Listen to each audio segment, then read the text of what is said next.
All right, buying Gold Coast deep dive series. Super pumped for this one. Got some experts in the building too. So we got Jack Littlejohn and Reese Mackay, two of our most experienced buyers agents at the Srama Group. And what we're going to do, we're actually going to uncover 9 pockets of the Gold Coast. Nine of the favourite pockets from the three of us. We're all pretty experienced on the Gold Coast market, and hopefully, if anything, this is going to add some value, I think, in terms of not only areas to watch, but also reasons why and insights into maybe why some of these areas are doing so well too. From an intimate level, from, again, two very experienced buyers agents who do this day in, day out. So, fellas, welcome to the deep dive series, first of all. Thanks for having us. Yeah. Appreciate it. No, it'd be good. I think first off, we might jump into, I think the areas, like I'm pumped. I've seen the list. It's a good little widespread list of the Gold 100%. Coast too. I reckon it's going to add a stack of value. Jack, where do you get us kicked off? Where do you reckon the first pocket of interest is, just to keep an eye on, you reckon? I'm really liking Reedy Creek. Yeah, I think it's super central, close to amenities, good schools as well. Yes. Kings and Hillcrest are two of Yeah, the big ones in there, right? they're two of the big ones, and you're still very close to Somerset as well. That's right. And obviously close proximity to the motorway, but also you're probably within 20 minutes drive to the beach as well. So still not too far away from things, but you're really getting that kind of semi-acreage feel without the maintenance. It's a good point, actually. And probably in terms of what I'm noticing as well, like the type of buyers going in there, you're getting, I noticed that, I remember post-COVID, there was tons from Sydney, actually. Yeah. Heaps. And I think a lot of it was drawn from the schools, as you mentioned, but the accessibility to the M1 north and south, I think, has been a huge one for that area. Hey, Yeah, so 100%. Bang for buck though, like yeah, you get some beautiful homes there. They're big executive sort of homes. yeah. And what's that little pot? The observatory kind of. Yeah, the observatory. And one really good thing as well, because they're sort of 15 to 20-year-old builds essentially, the floor plans are really well designed and well sought after in terms of just really more like a modern feel, and they're really sort of the use of space throughout. It's really well sort of thought after. Yeah, no, 100% agree with you there. What about you, Reese? What would be your first one off the rank? I love the Currumbin sort of Tugun Hillside pocket. Yeah, that hillside section. Yeah, Yeah, you're so close to everything. yeah. Very tightly held. You're seeing some amazing builds going on through there. But it's just got that community sort of feel. You can still barefoot walk down to the beach. You've got the little cafes and bars and stuff. Not too far, but it's quiet, away from the hustle and bustle of sort of the Palm Beach. But you're right there. You sort of get the that little bit of aspect too, right? It's nearly like best of both worlds. Those little pockets where you're getting kind of the elevation, but then like you said, I think walkability down to. Because Tugun Surf Club's probably, you go through those set of lights, and then you got the little cafes and that. Yeah, you got all the little shops. It's a community, like it's a postcode, like you don't have to leave. Yeah. If you don't work outside of there, you don't leave there, essentially. Like it's just... Is there any streets or little pockets, just if we'll go to a step deeper in that area, that you reckon you're seeing some sick homes? Yeah, or definitely. I think in Tugun, the hillside, like Alkira, you've got then... it's nice leafy up there, right? Yeah, it's beautiful homes, Sing Street, things like that. I think there was one Vantage sold there at like 3.2 a couple of years ago, sort of thing. Yep. Set the precedent. Now there's more and more of those ones sort of happening. So there, through Tugun. Currumbin, you've got the nice strip on Carlisle Drive, like knockdowns there now, sort of 1.9-ish. Then you've got the beautiful ones we've just bought on Albany not too long ago. Crest, things like that. Some nice outlooks. Yeah, nice. Really private. You still got all the bird life from the sanctuary coming in, so it's just like serene. Man, I just had a good flashback. We had a client who was looking on for 6-7 months on his own. Poor fella, he's getting frustrated. We ended up securing an absolute banger on. It was in Albany, and I kid you not, I wanted to buy it. It was like, so he's got west facing of, like you said, Reese, over the hill and into, but then he's got he's got Kira Point to his right, and then he's got Burleigh Hill, Currumbin to his left. Yeah. And it's just like, man, you sort of forget, of like this little pocket hillside. There is some, I think people forget because the turnover's so low. Yeah. Because it is so tightly held. For that guy there, he's got sunrise and sunset. Like that's the best of both worlds. You wake up with the sun and you sort of get the most in the afternoon. So that's prime. 100%. I think my first one is I'm up the north end actually. I really, even though I live on the south end, you know me, fellas, I love the North End. I think it's just such an area for growth. I really like that Labrador section in there. So I've been keeping an eye on Labrador for so long. Big reason is it actually reminds me of kind of your Palm Beach, and there's a suburb I spoke about on a different podcast in northern Brisbane called Deception Bay, and I like the pockets where there's water to the east. Every suburb adjacent to it is affluent in terms of like dollar price value, but then there's just this kind of ugly duckling sitting in it. Like I'm sure you would have heard that everyone said Stabrador back in the day and stuff. Lock my door. Yeah, lock my door. Well, it's funny, Like, who's laughing now, right? The land values there. Oh, are mate. crazy. The closer you get, Mate, I remember when people were taking the piss out of it, and you could get a house in there for like 300, and like and then the adjacent suburb, it's like 600 for a house. This is like, the only difference is the people in there. As soon as the demographic changes, like it's actually very nice. Like there's a little play area where the seafood, what's the seafood? Yeah, Charis seafood there, and Churn Park's like really right on it. Yeah, cafes, really cafes, and got some good restaurants and that there. It's unreal. Yeah, I just think, and the one thing I noticed with Labrador too, the zoning is actually really good. So some of the corner blocks are getting knocked down, and some nice villas and things putting up. So again, it's gentrifying now. I think it's too late now. It's not Stabrador anymore. It's actually blue chip Northern Gold Coast. So I just think it's still got a lot of legs though. I'd be looking for kind of your low set. There's a lot of duplex pairs up there that I really like if you're an investor. And if you're an owner, just some of those nice, steady 3-bed duplexes, you can still get under $1 million, walking distance to water. So it's a good little pocket. What's the second one? Jack, you're going to keep an eye on? Second one for me, not too far away from Reedy Creek, would be Carrara. Yeah, spot. Really liking Carrara. Probably similar to Labrador 10, 15 years back. A lot of people would have thought it's very far away from the action. It's farmland. But but now it's definitely not, just in terms of obviously the Gold Coast has changed a lot in the last sort of 10 years. Now it's considered a very central suburb, and I'm really seeing value in that kind of low one range for people wanting to do a renovation. Interesting. Yeah.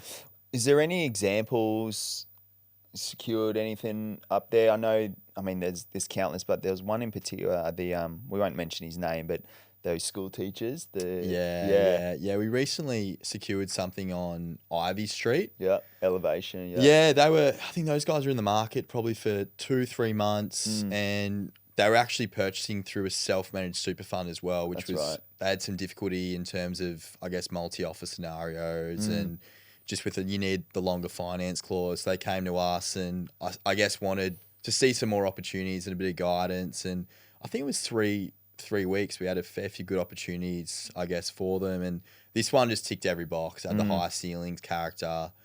They wanted to renovate long term as well, but it was fully livable, had the views, and I'm super stoked for them securing that one. And there's even results now, which is really positive.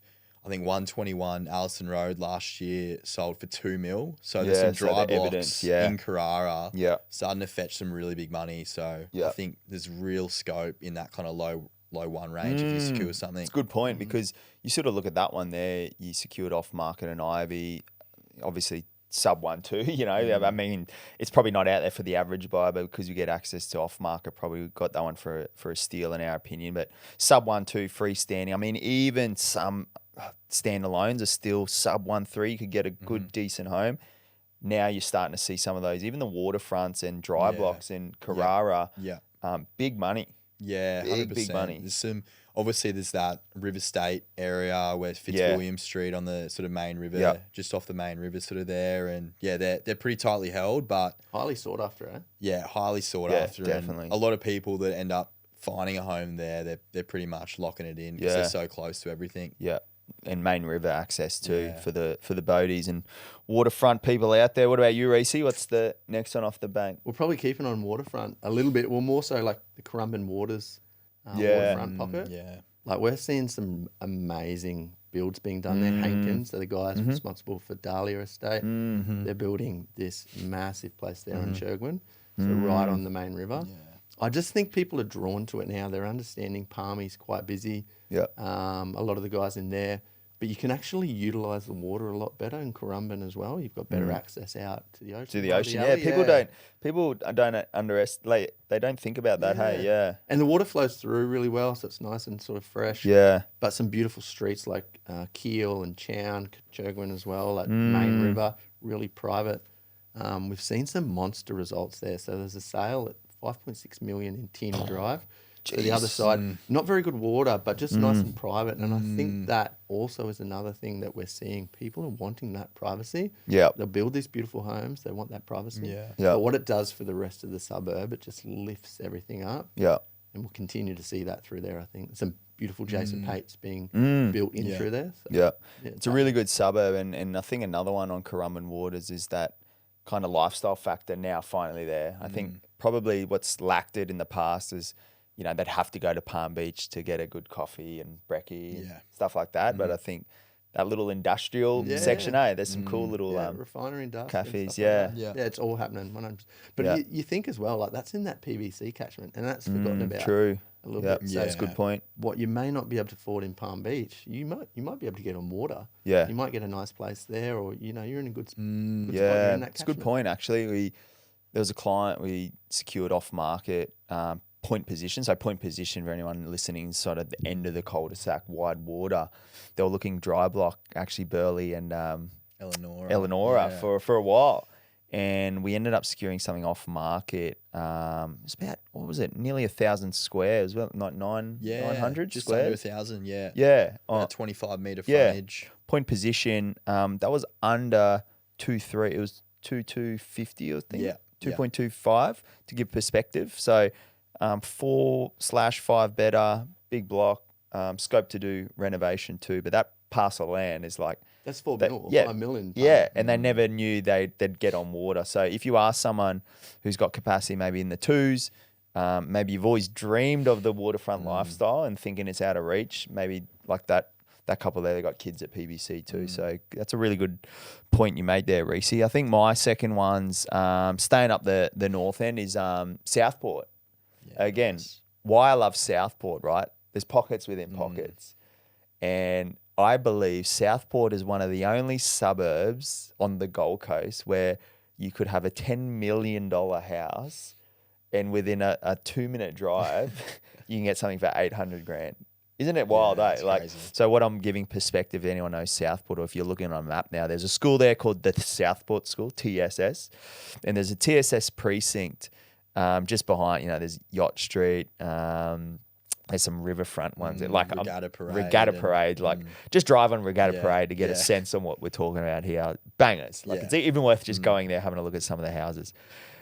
I kid you not, west of where TSS is, there's a little pocket behind where the Zarafas drive-through used to be in that sort of Southport Park. Yeah. Behind there, Yeah. standalone homes, I kid you not, it's under 2-minute, 3-minute drive.